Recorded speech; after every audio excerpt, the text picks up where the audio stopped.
If you think all pads are exactly the same, think again. This is Always Ultra Thins reinvented with the Always Triple Protection System.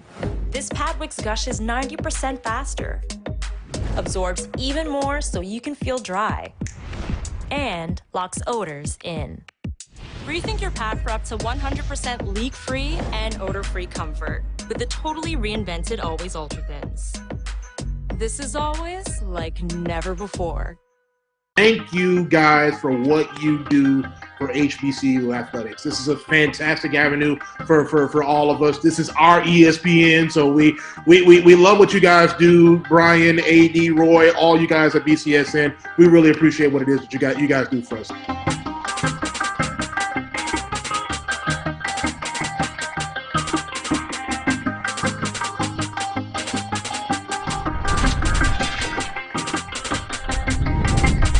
Brian Fulford. AD Drew and I are co-hosts of the BCSN Sports Lab. We talk about all things related to HBCU athletics. From the games, teams, coaches, and fan interest stories, we cover it all. You can find our shows on Facebook at BCSN Sports Lab, YouTube at MyJBN Online, and everywhere you listen to podcasts like Anchor, Spotify, Google, and Apple Podcasts. You can also find the show on the Jericho Broadcast Network's app. Make sure to download. We look forward to you joining the conversation and being a part of the show. From novice to aficionado, find yourself here. High quality cigars plus personal customer service. Slow Burn is Waco's only mobile cigar lounge, featuring a meticulous, curated collection of premium cigars. Visit our website, www.slowburnwaco.com. That's www.slowburnwaco.com. T. Madden & Associates is a sophisticated and experienced law firm located in your neighborhood. We're turning injury to cash. T. Madden and Associates obtained almost $2 million for my injury. They turned my injury to cash. Now, we can't guarantee how much your injury is worth, but we've recovered millions for our clients. Call T. Madden & Associates at 833-PAID-123. That's 833-PAID-123. You're looking for the latest information on Southern University sports, the Southwestern Athletic Conference, and HBCU athletics. There's only one place to go. Tune in to the Carlos Brown Show, exclusively on the Black College Sports Network.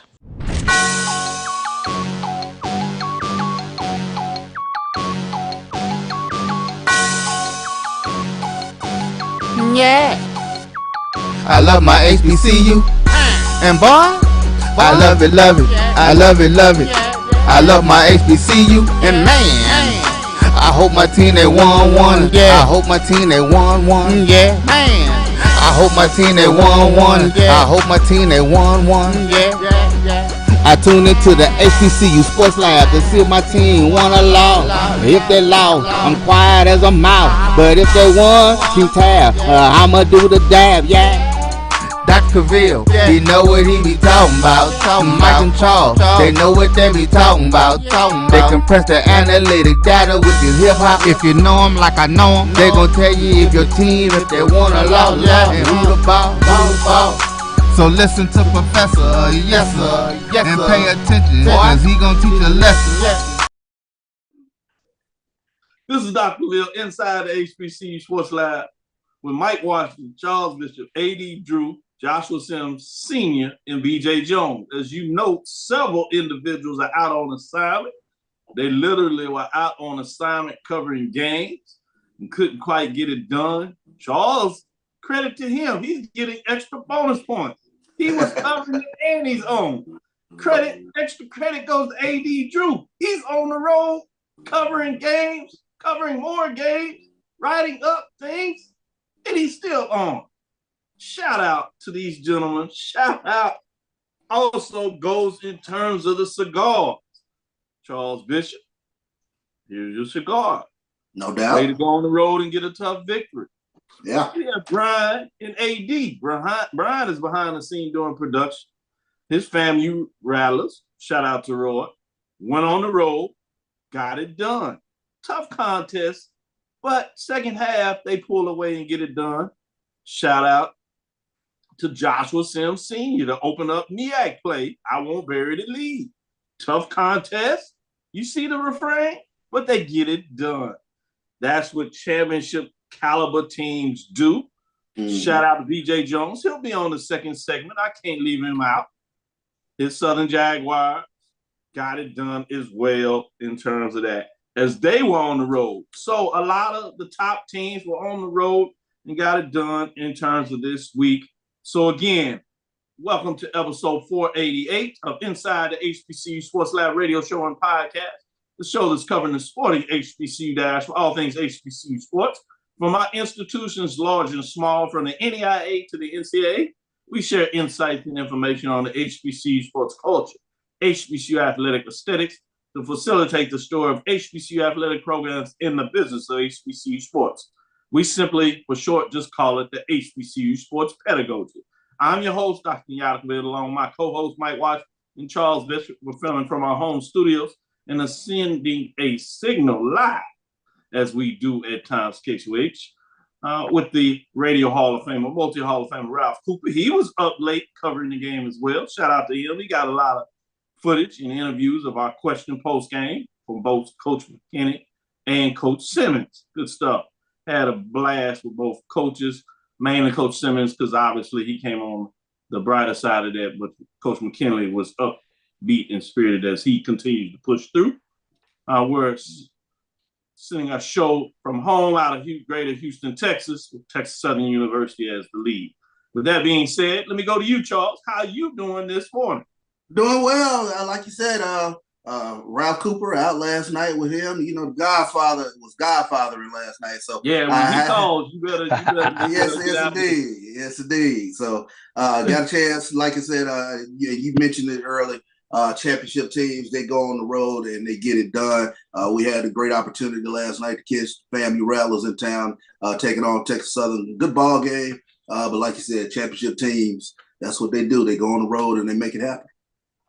Great point. And when you talk about them, shout out to the fandom of FAMU League. They were in the building, large and strong, to follow their Rattlers, striking and striking again. It took them a half to do that. We was out there with the big eyes. Charles made a note. I made a note. 80 Drew in the messenger board said jet lag. After that time, I texted him back and said, yeah, maybe it was jet lag. How you doing this morning, AD Drew?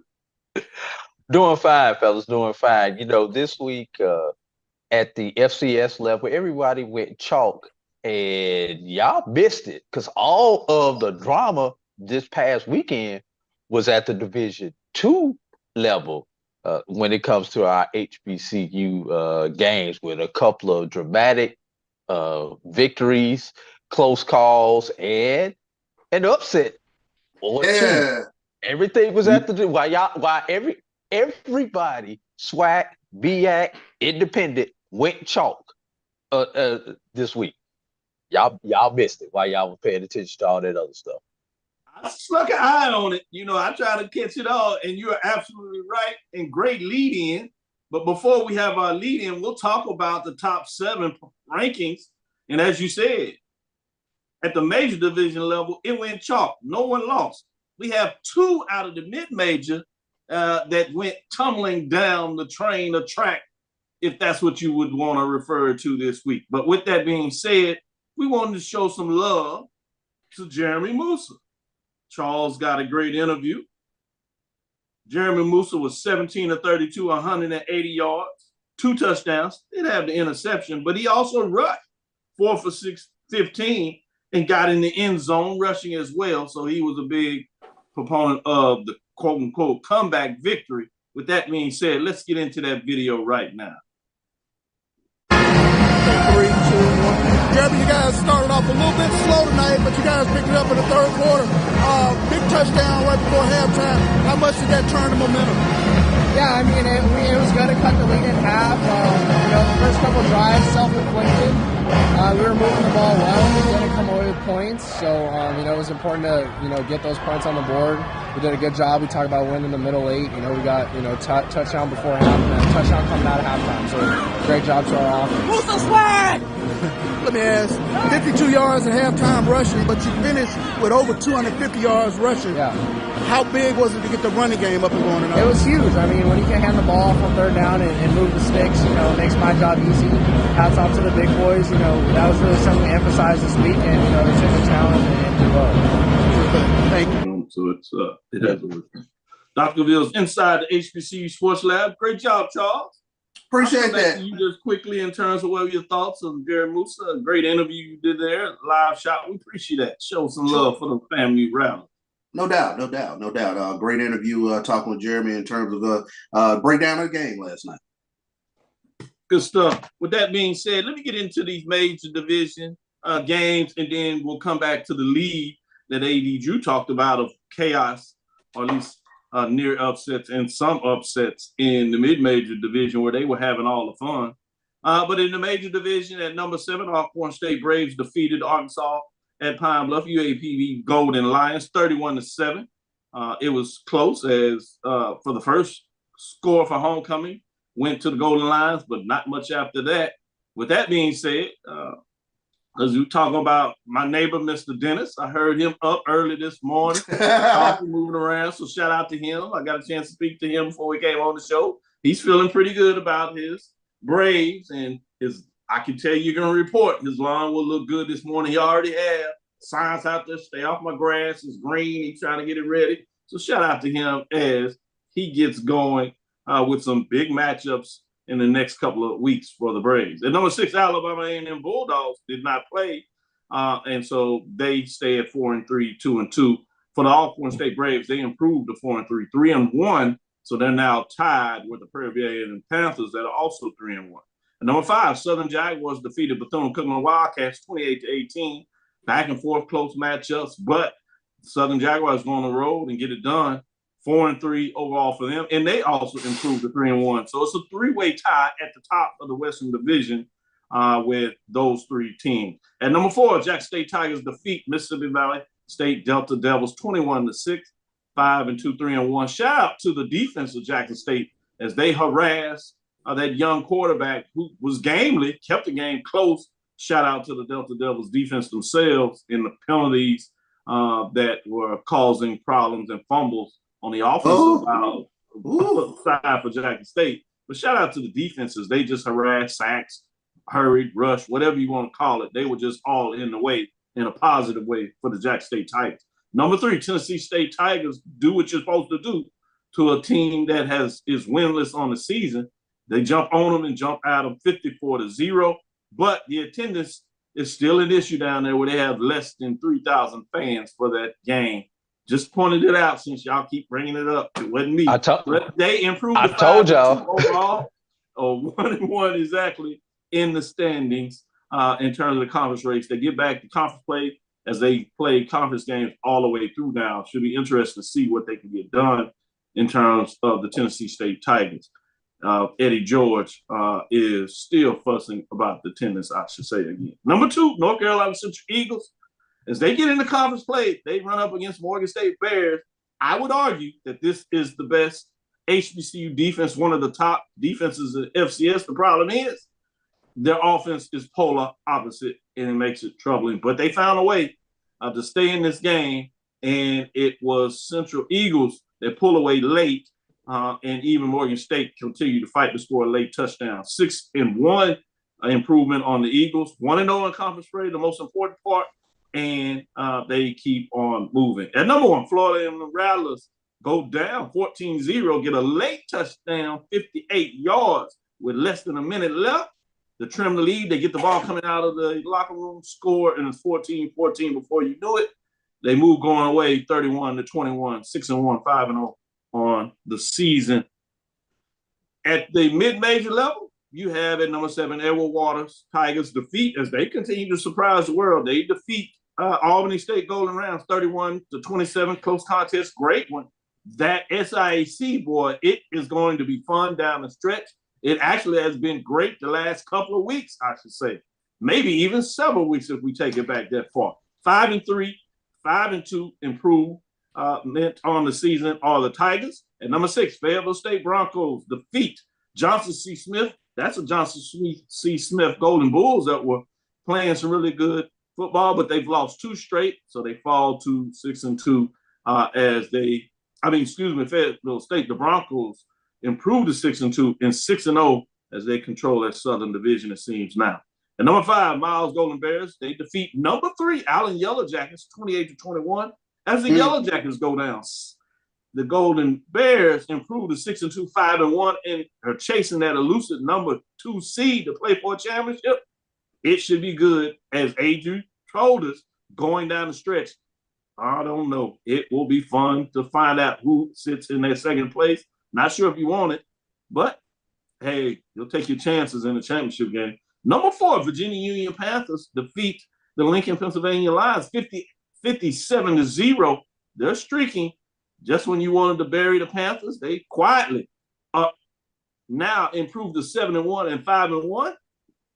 Here's where the upsets come. At number 3, I told you about Allen Yellow Jackets. Yes, they lost to number 5, so they fall to 6-2, 4-2 overall, and they fall to the Golden Bears of Miles, 28-21, as we said. At number 2, another upset, the Virginia State Trojans lost to Elizabeth City State Vikings 17-16. Who saw this one coming? They fall to 7-1 and 5-1 as Dr. Henry Frazier falls from undefeated, which means we just have one left. That is none other than the Benedict Tigers defeat Kentucky State Thoroughbreds. Check this out, 63-14. No questions there. They improved to 8-0, 6-0 in the SIAC race. It's not over, but boy, are they sure looking good. That being said, let's take our first break. We'll come back on the other side, and we'll get into discussing some of these matches and games of the week, and see what these gentlemen think on the other side. You see, Head & Shoulders has scalp shield technology, protects against flakes even between washes. It's never not working. Kind of like us. We're never not working. Number 15? That's my rub. Ooh, nice. Never not working. Never, ever, never, ever not working. Welcome, everybody, to Juneau, Alaska. I don't like this one. Me neither. Let's get out of here. Dandruff protection that's never not working. Head & Shoulders scalp shield technology. Charmin Ultra Soft has so much cushiony softness, it's hard for your family to remember. They can use less. Sweet pillows of softness. This is soft. Holy Charmin.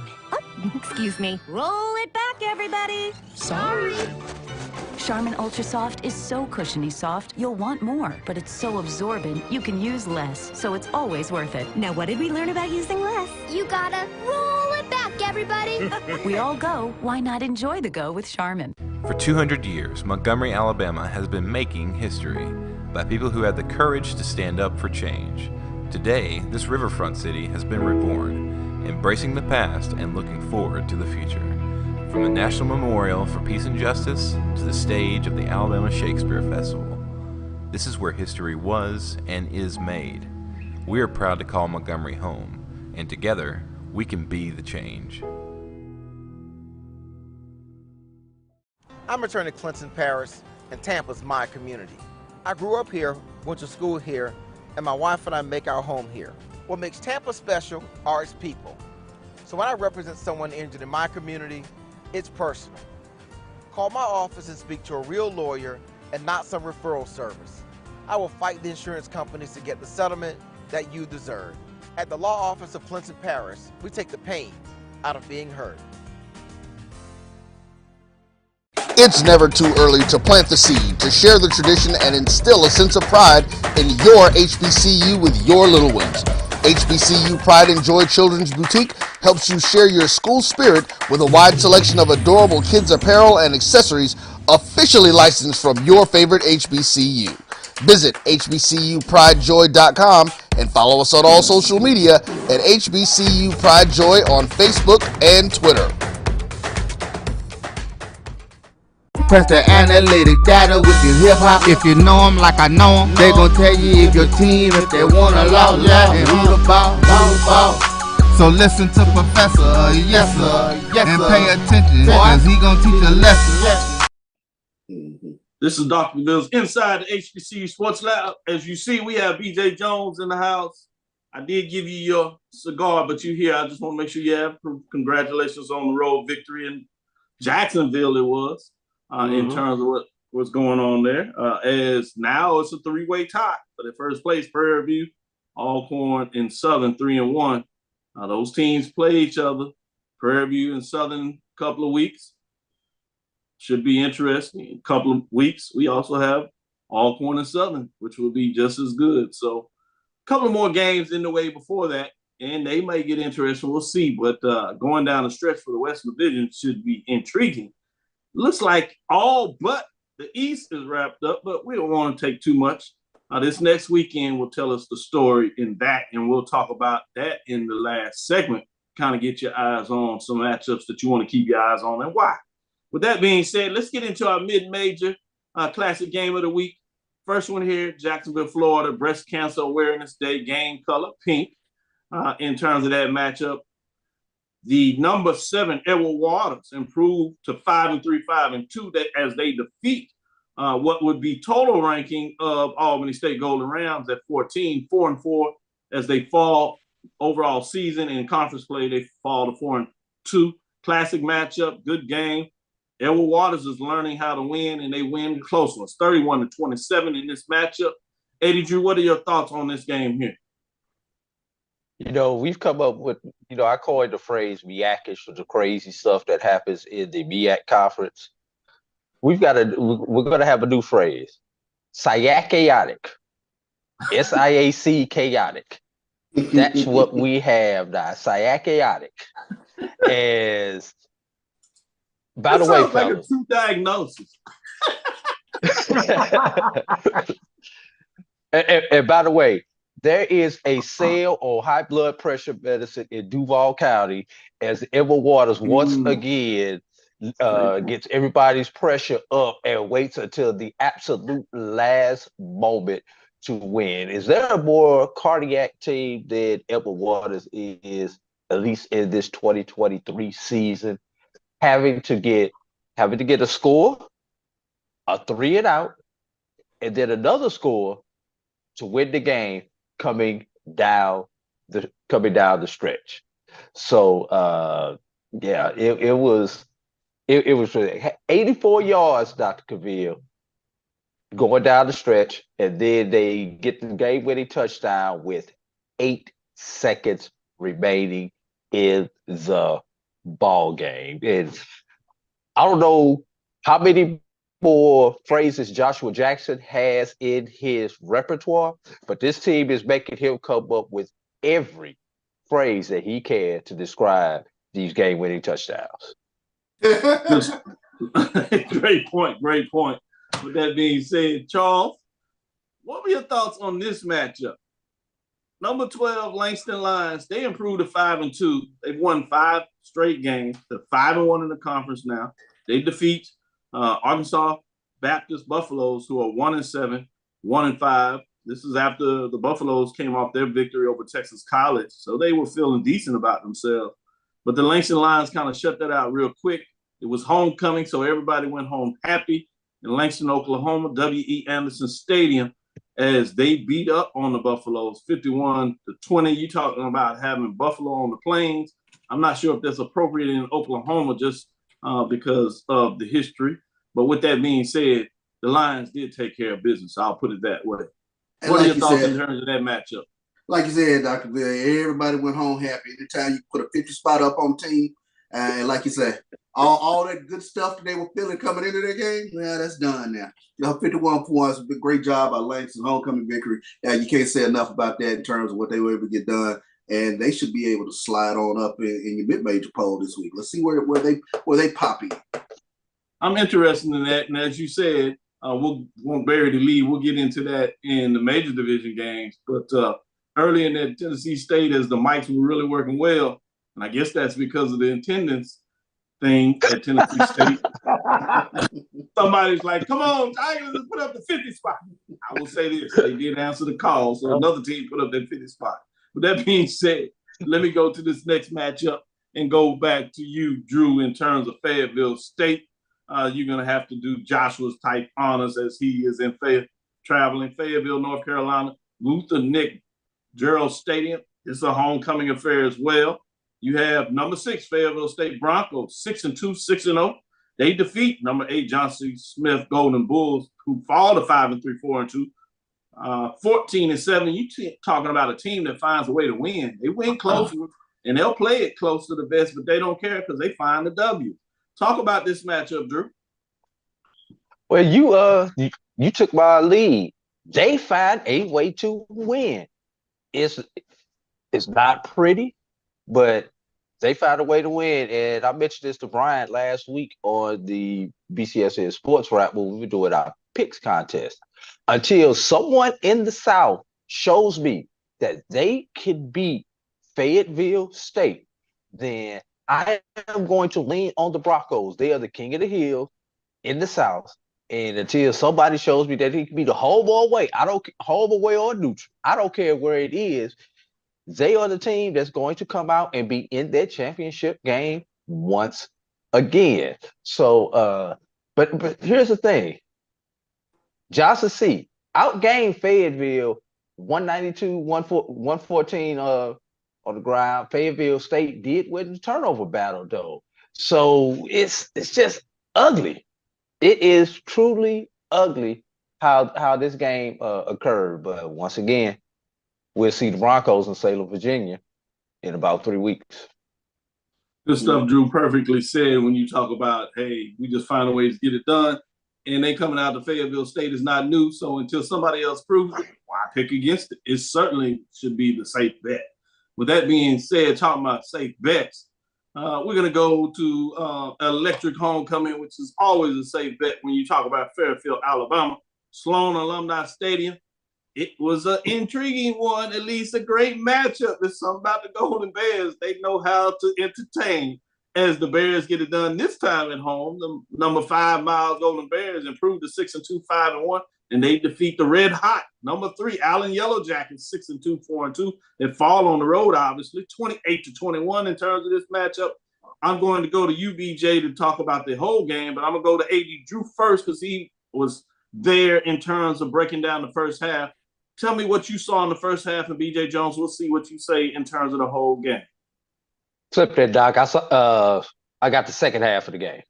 We'll start it off with you, BJ. My fault.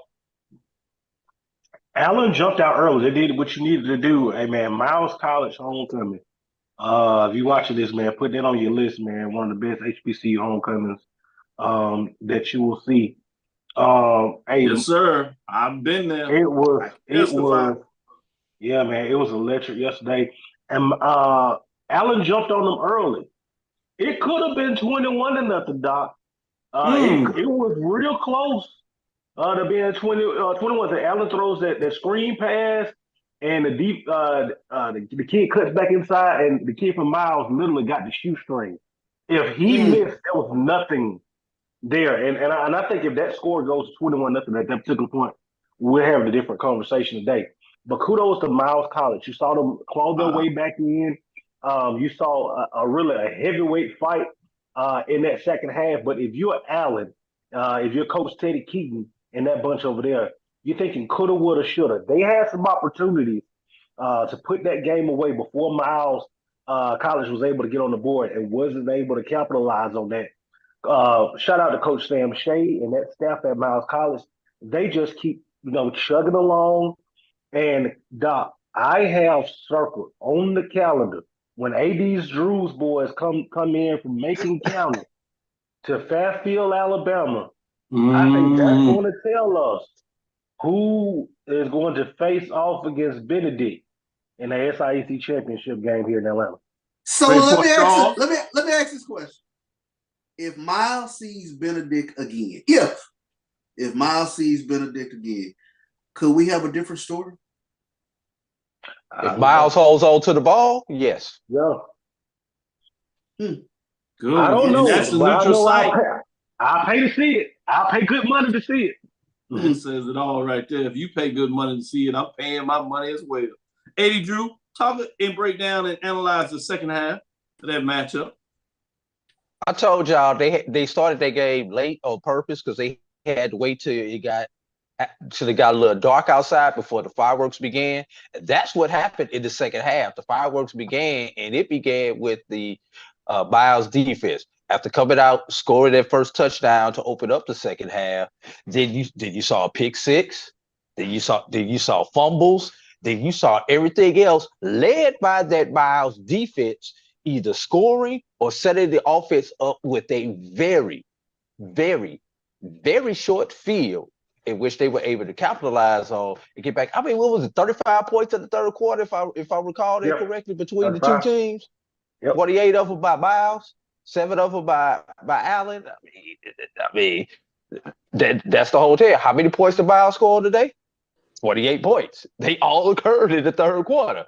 So it was electric. In the fourth quarter, although you had drama in the fourth quarter, though both defenses did what they needed to do. But let's talk about that final drive, though, BJ. After an apparent pick six by Allen that would have tied the ball game in the fourth quarter, that was, I believe it was a block in the back doing the return, if I remember that correct. Yeah, block in the back.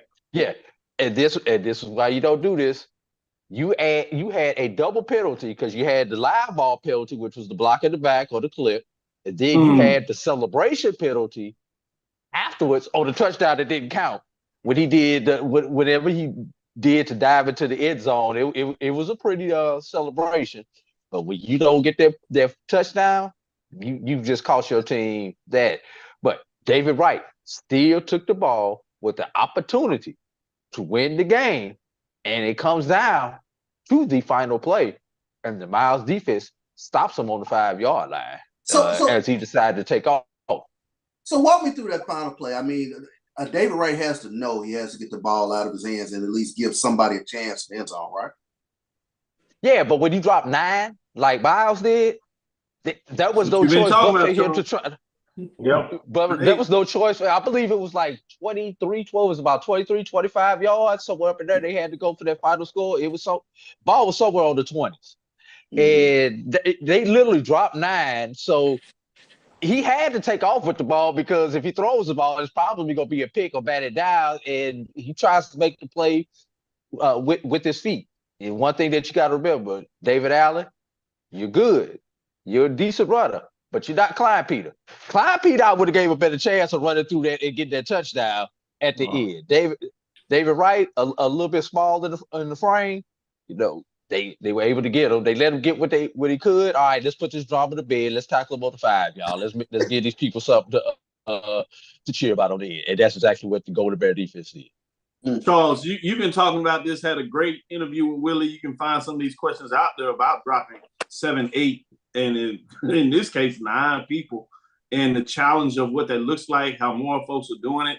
He did an excellent coaching breakdown, as you would imagine. He talked about it's nothing new. He was doing it, but they tend to have done it on third down, as you know, BJ Jones. But now people are doing it more often because of the spread. And if you have the right players to get it done, it can be challenging. But if you have a quarterback, put it in tight windows, make moves with his feet, they can still find a way to get it, take care of business. So excellent analysis. One I wanted to make sure as you put that out, a fastball down the plate, as they say, Charles, since we are in the playoffs. And sorry about that, Charles. The Astros are still in the playoffs. Hey, Drew, great analysis on that. Appreciate y'all. We'll be right back with a second break on the other side. We'll come back and talk about some of these major division games of the week. Stick with us. We'll be right back after this break.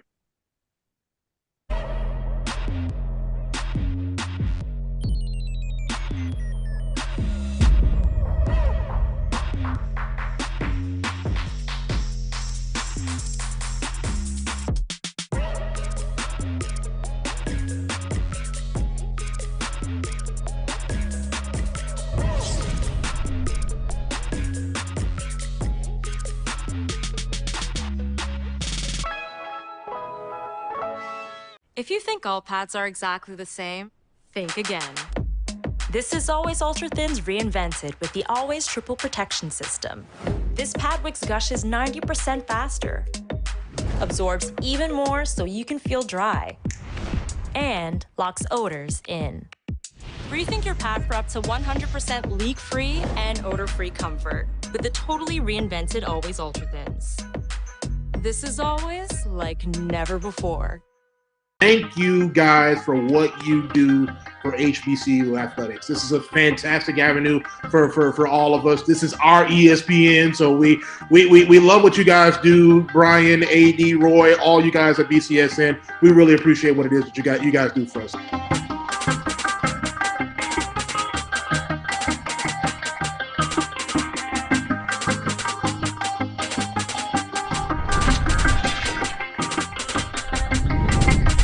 Brian Fulford. AD Drew and I are co-hosts of the BCSN Sports Lab. We talk about all things related to HBCU athletics. From the games, teams, coaches, and fan interest stories, we cover it all. You can find our shows on Facebook at BCSN Sports Lab, YouTube at MyJBN Online, and everywhere you listen to podcasts like Anchor, Spotify, Google, and Apple Podcasts. You can also find the show on the Jericho Broadcast Network's app. Make sure to download. We look forward to you joining the conversation and being a part of the show. From novice to aficionado, find yourself here. High quality cigars plus personal customer service. Slow Burn is Waco's only mobile cigar lounge, featuring a meticulous, curated collection of premium cigars. Visit our website, www.slowburnwaco.com. That's www.slowburnwaco.com. Press the analytic data with your hip hop. If you know them like I know them, they gon' tell you if your team, if they wanna lose, yeah, and who the ball. So listen to Professor, yes sir, and pay attention, cause he gon' teach a lesson.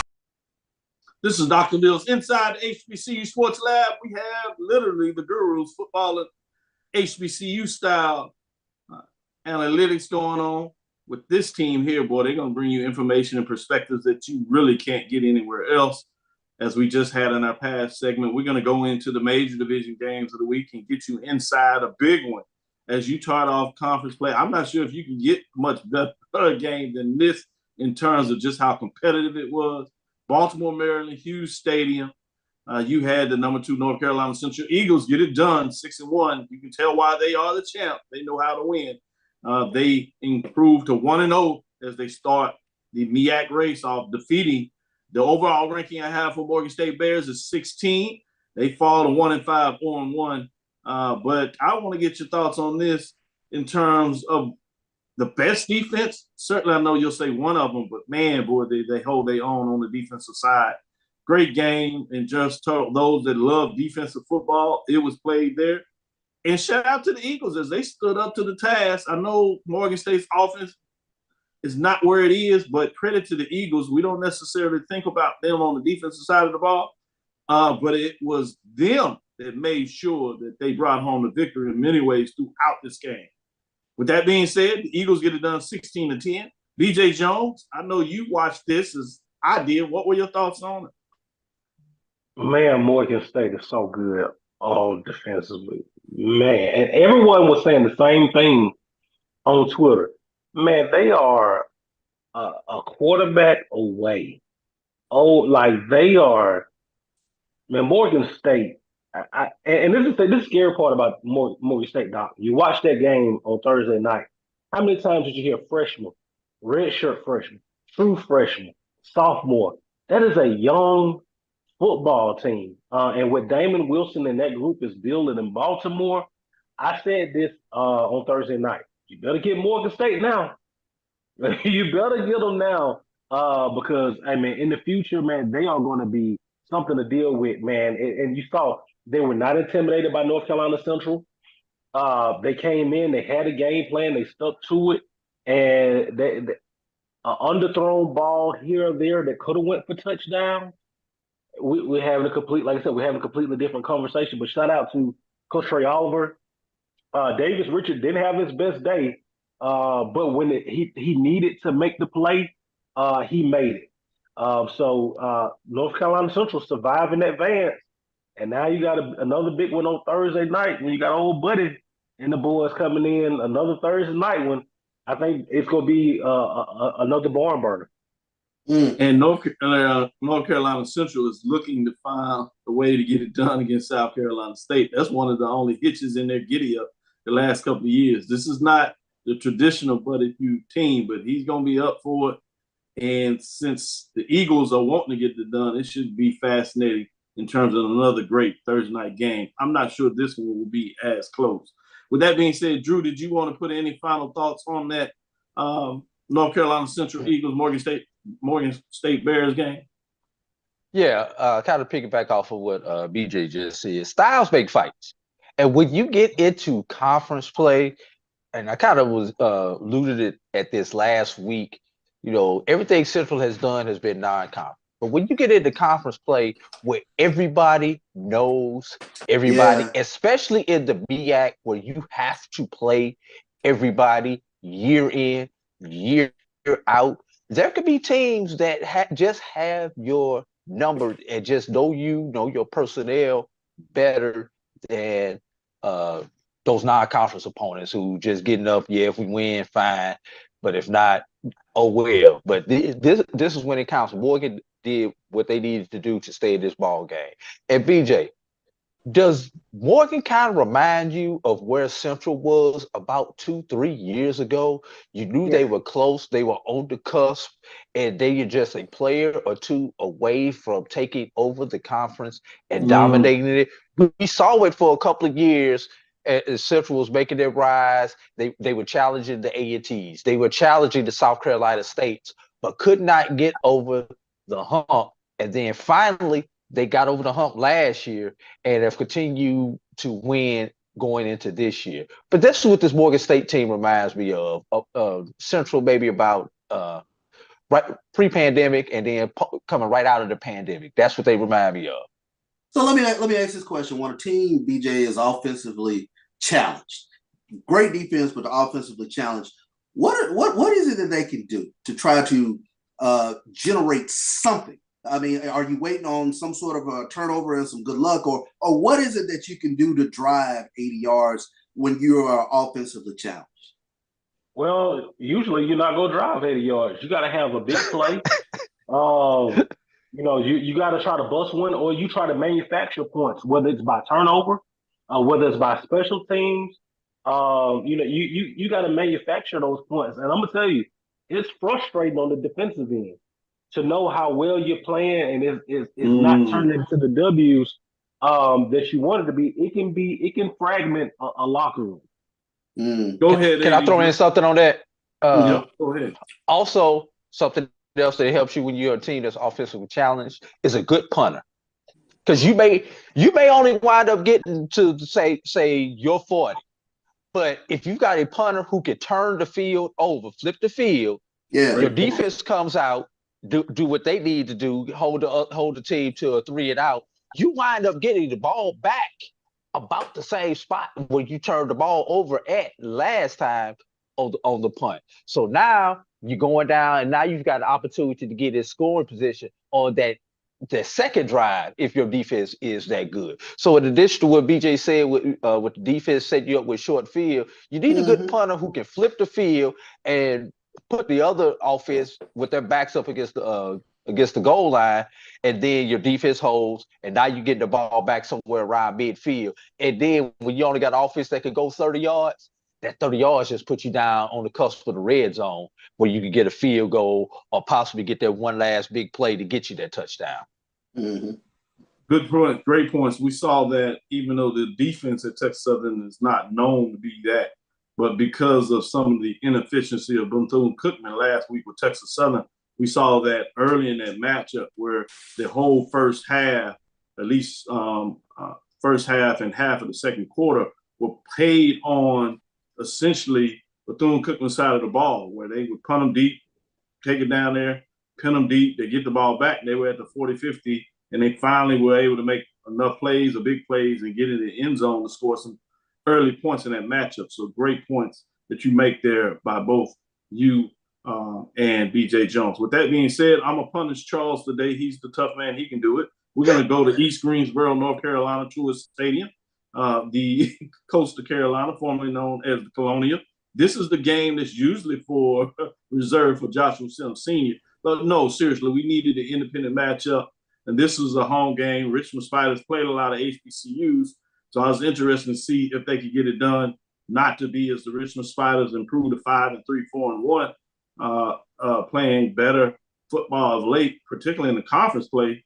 They're getting it done. They take on North Carolina A&T State Aggies, which is my overall ranking for my 21 major division HBCU football programs. A&T comes in at 19. They are 1-6, 0-4 as they fall 33-10 in this matchup. They just cannot get scoring, and the defense can't do enough to put them into play. With that being said, Charles, what were your thoughts? And you can do this quickly on this matchup. Yeah, I mean, we talked. Since I'm punishing you. I mean, we talked about offensive inefficiency. And that one of the questions that we had going into this game was just talking about, the quarterback play. Kevin White and Eli Brickhandler, what would they be able to do at the quarterback position? And it was another rough day at the office. I mean, you take a look at Kevin White, 8 of 14, 37 yards.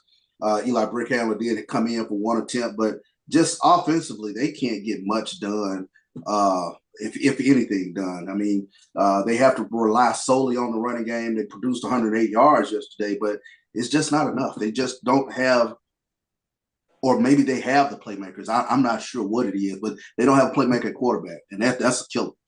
That's a killer. Yeah, that'll do it. If you had a playmaker, it doesn't matter if you don't have a quarterback to get it done. So whether it's both the quarterback and playmakers or playmakers and not the quarterback. And they've tried several quarterbacks, and none of them can quite do enough outside of that victory they were able to get on the road to Norfolk State. Credit for them. Quickly, I'll get in this. Tennessee State showed them some love because they did improve to 5-2. Told you earlier, the 3-0 at home, right in the mix for the Big South. OVC gets real good the next couple of weeks is getting conference play. But they do what you're supposed to do to Lincoln, California, Oakland Raiders that are 0-9. 0-9 as all the games have been away. They put up 54 points, but that was before the end of the third quarter. Certainly called the dogs off. And they get out of there. But the note of this game, since this has been the talk over the couple of weeks, they had 2,727, 4% of that stadium. So not only in terms of stadium, I guess convenience to play there, but that's one that certainly could have been the whole in terms of making it a little more intimate. But it's been a challenge.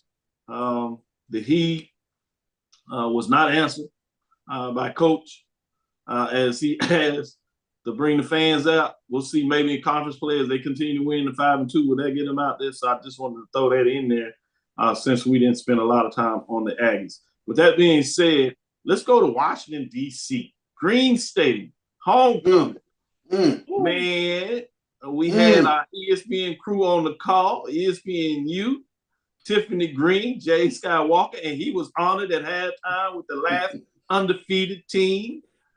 He's having a blast, good time. They did their Friday show there. And boy, fun was having all, but some people got nervous and Howard Bison, but to their credit, they got it done as Norfolk State Spartans wanted to spoil the homecoming and keep the trend going for some of those folks. But number 13, Howard, improved to 3-4, and more importantly, 1-0 in the MEAC race as they defeat Norfolk State Spartans. I have them total rankings of 15.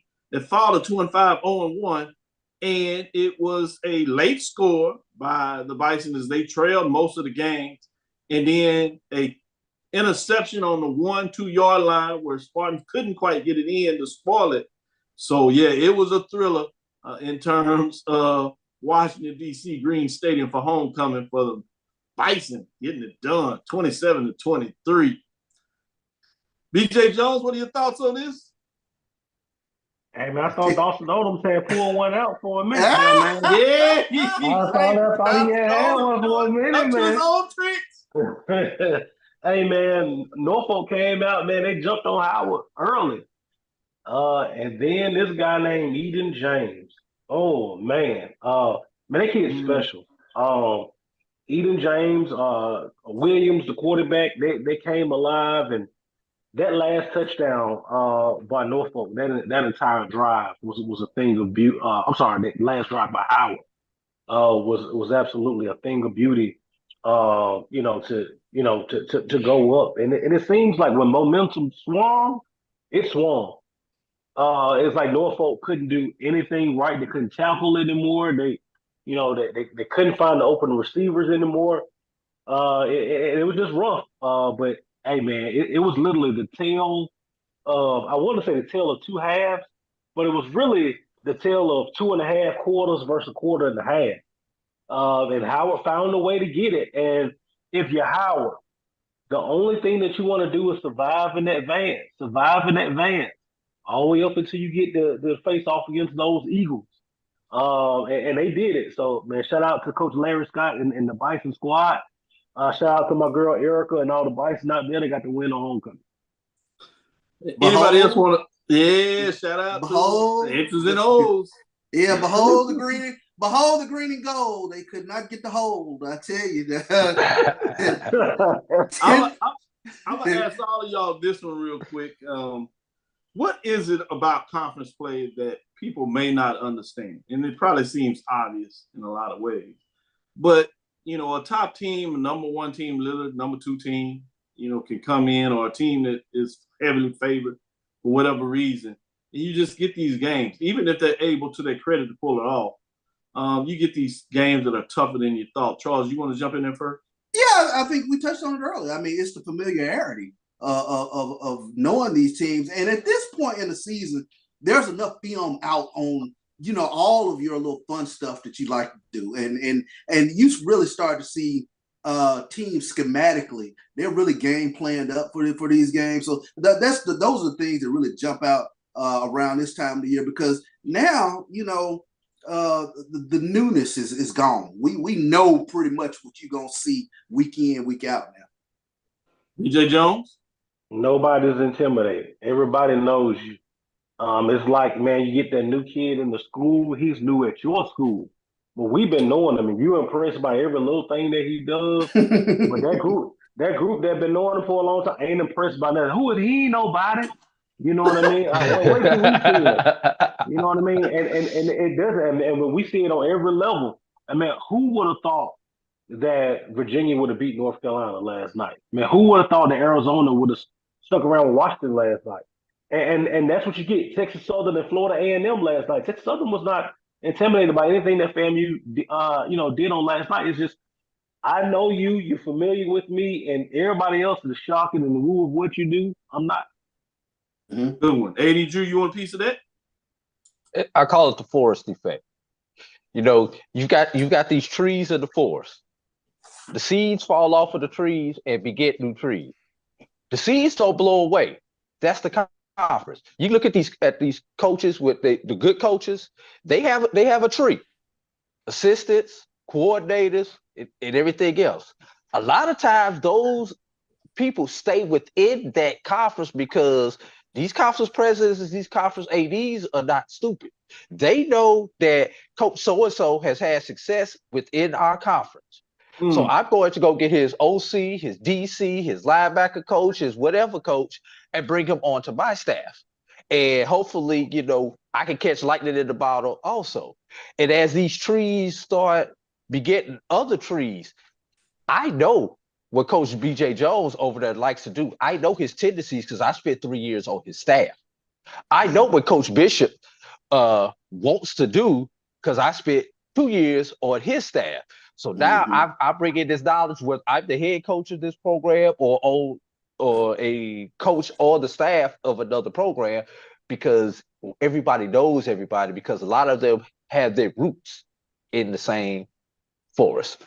Mm-hmm. Great analysis, and that would explain why new coaches that come in the conference oftentimes may get stumped early and sometimes are not able to quite figure it out because they just don't have enough insight in truly understanding what the teams do, not necessarily because they can't get it in no football. The football in that conference is played in a certain way, and unless you have enough time to really figure it out, it can be a problem. Good stuff.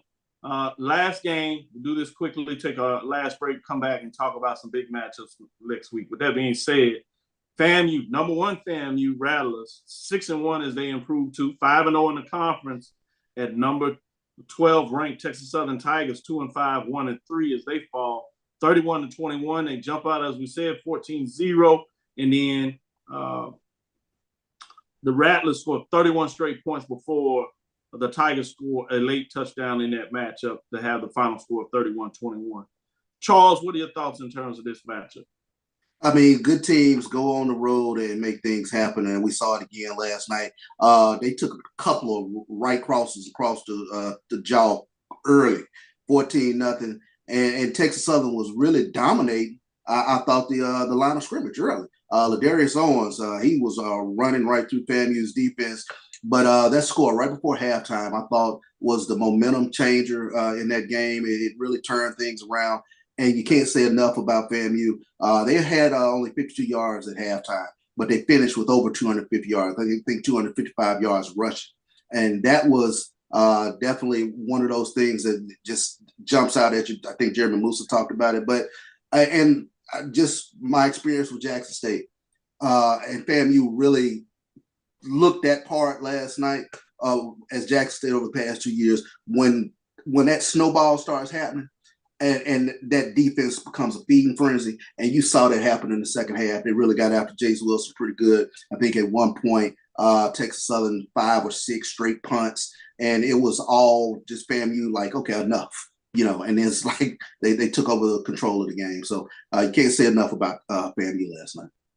As we teased earlier, as I go to you, AD Drew, and get your thoughts, we teased last night as we putting out there that we had the googly eyes wide open talking about, ooh, what's going on here? This might be a shocker of the year. It was 14-0. AD Drew quickly put out and then told you, hey, man, don't worry about it. This is jet lag. And sure enough, that last play, minute left in the half, before that 58-yard touchdown reception that pulled the game to 14-17. You had held FAMU to 64 yards passing. So playing really effective on the defensive side of the ball and mixing it up. You talking about being able to get in the locker room, make some changes, and understand what's going on. Credit to Coach Simmons and his staff in terms of making those adjustments, especially after being able to get the benefit of one big play. Made it 14-7. They get the ball coming out of halftime. Before you know it, you're like, uh-oh, it's a new ball game, 14-14. And I text back and be like, maybe it was jet lag. Drew, what were your final thoughts in terms of FAMU Texas Southern game? I'm not going to take this time to break down the game, but I am going to give my brief campaign speech for those of you all with your number one votes. Smart move. My opponent is not here today, so I am going to take the high road and not talk about my opponent in a negative way because he is not here to defend himself.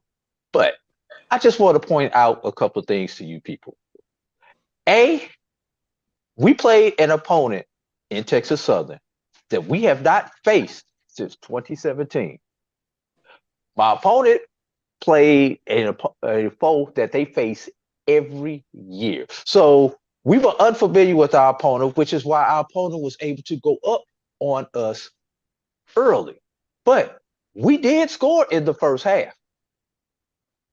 I'm gonna leave that. I'm gonna leave that right there. You take what you want to with that. We showed why we were able to be the number one team with the outburst that we had in the second half after getting the touchdown late in the first half.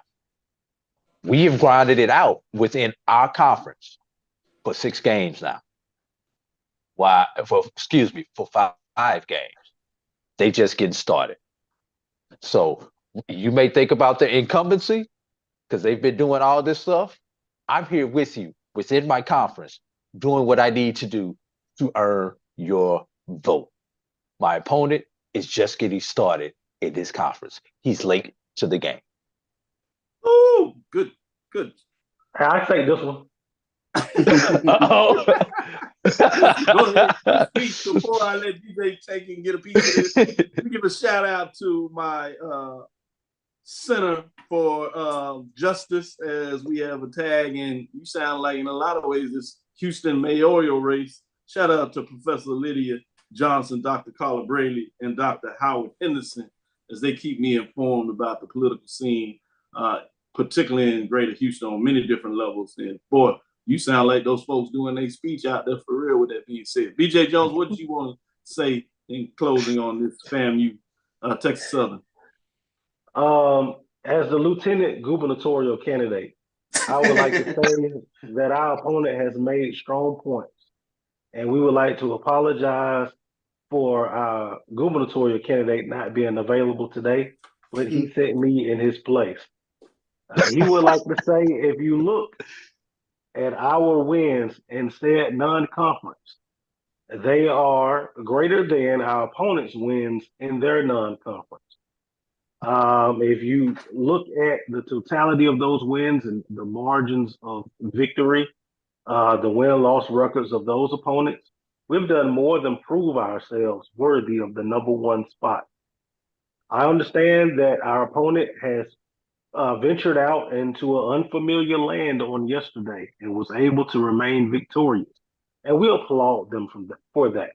But the opponent that we took on Thursday night is an up and coming opponent, and is a lot better than what the record reflects. Remember, this is the same ball club that went on the road to beat Richmond. We would also argue that if there were a venue change or a change of scenery, and let's say Morgan State was in the Southwestern Athletic Conference, that their record would have looked a lot better than what it appears to be right now because of the non-conference schedule that they have played. So in closing, we still feel as gubernatorial candidate and vice gubernatorial candidate that we're still worthy of the number one spot, not only in your hearts, but atop of the polls. No doubt. Great commentary there. Let's go to our last break. We'll come back on the other side and we'll tell you some games to watch. Stick with us. We'll be right back after this quick break. T. Madden and Associates is a sophisticated and experienced law firm located in your neighborhood. We're turning injury to cash. T. Madden and Associates obtained almost $2 million for my injury. They turned my injury to cash. Now, we can't guarantee how much your injury is worth, but we've recovered millions for our clients. Call T. Madden and Associates at 833-PAID-123. That's 833-PAID-123. You're looking for the latest information on Southern University sports, the Southwestern Athletic Conference, and HBCU athletics. There's only one place to go. Tune in to the Carlos Brown Show, exclusively on the Black College Sports Network. There's a shot to right. It could be. Right field. Grand slam. What a shot. That's how you get hot, young fella. Thank you guys for what you do for HBCU athletics. This is a fantastic avenue for all of us. This is our ESPN, so we love what you guys do, and all you guys at BCSN. We really appreciate what it is that you guys do for us. You see, Head & Shoulders has scalp shield technology, protects against flakes even between washes. It's never not working. Kind of like us. We're never not working. Number 15? That's my rub. Ooh, nice. Never not working. Never, ever, never, ever not working. Welcome everybody to Juneau, Alaska. I don't like this one. Me neither. Let's get out of here. Dandruff protection that's never not working. Head & Shoulders scalp shield technology. Compress the analytic data with your hip hop. If you know them like I know them, they gon' tell you if your team, if they want to loud, and who the ball. So listen to Professor, yes sir, and pay attention, cause he gon' teach a lesson. Miles, go to Albany State. This is Dr. Bill's Inside the HBCU Sports Lab. Let's get back to our last segment. Get your thoughts on some of these big games as we're starting to go down the stretch in these conference races. Obviously, the MEAC just started, but it's a playoff, so all of those games and key matchups seem to be important, but we'll see which key one that you want to keep an eye on. Let me go to you, Charles, first. What are your thoughts on what are your key game or two that you want folks to think about this weekend?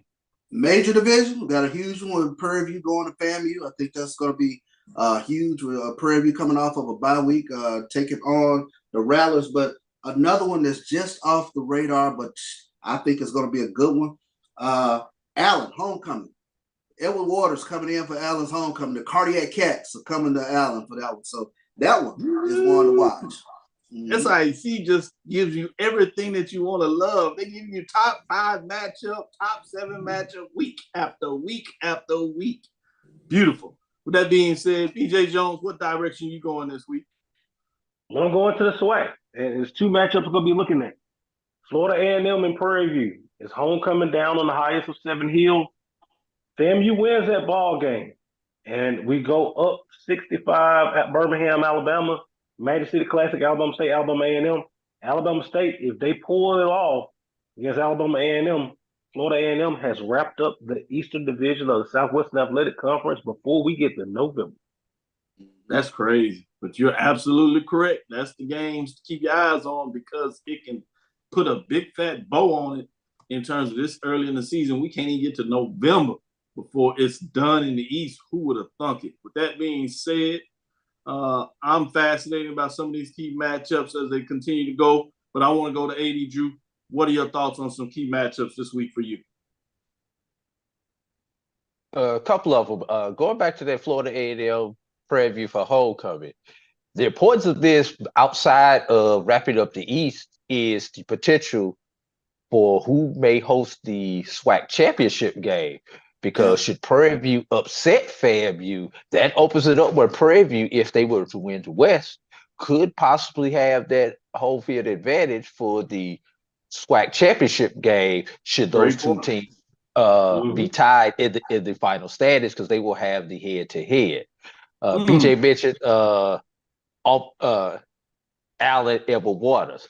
How about Miles, Albany State? Despite the fact that Albany State lost to Edward Waters this week, Miles has to win out.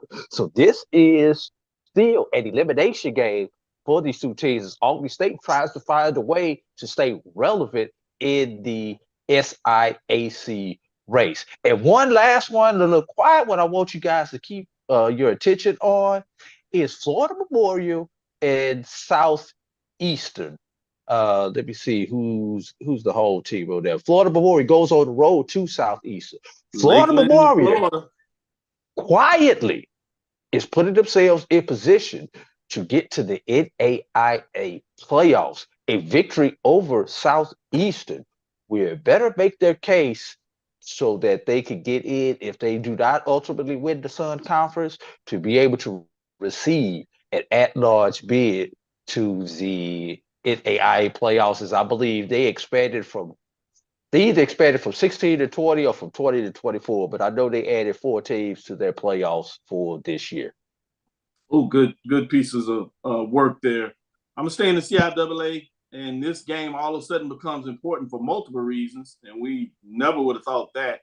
Lincoln, Pennsylvania, that is looking to try to get on a winning season with the loss of Virginia State. They have to find a way to win this game if they want the Virginia State-Virginia Union to be important for the Northern Division. It is at home and for the Virginia State Trojans, so they should have a final way to right the ship. But it's one to keep your eyes on just because of that. I think you covered it in terms of the SIAC. I agree with you, both of you all, in terms of key matchups.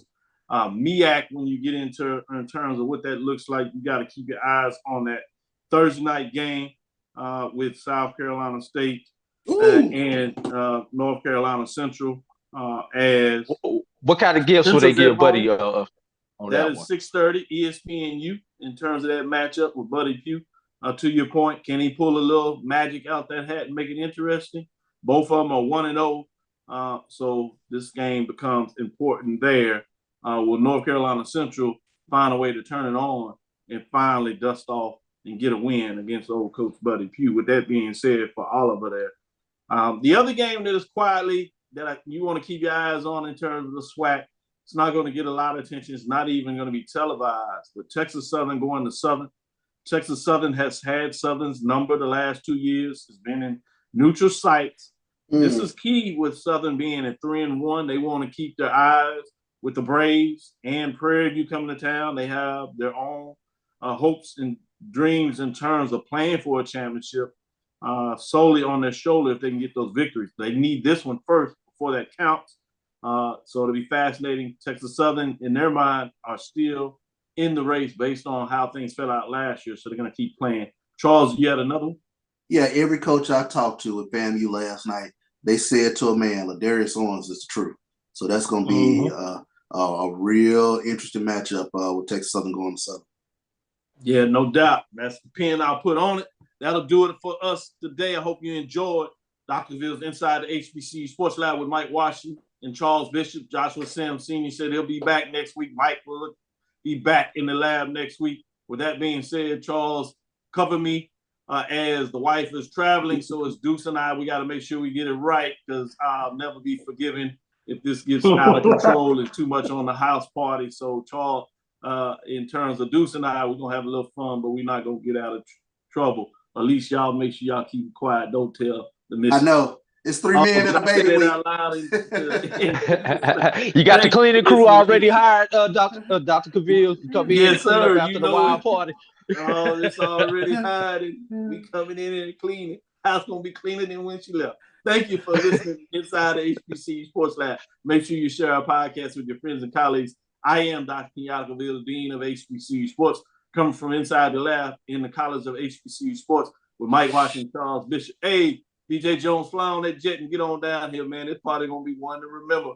With 2 of the members of X's and O's crew, BJ Jones, the curator of HBCU Weekly, and Joshua Sims Sr., curator of HBCU Nightly. Still working out a couple of kinks, but don't get it twisted. X's and O's will be here along with Erica. Shout out to Erica in terms of getting that W for homecoming. She's still out there partying, I heard, in terms of celebrating in Washington, D.C. Be careful, my sister.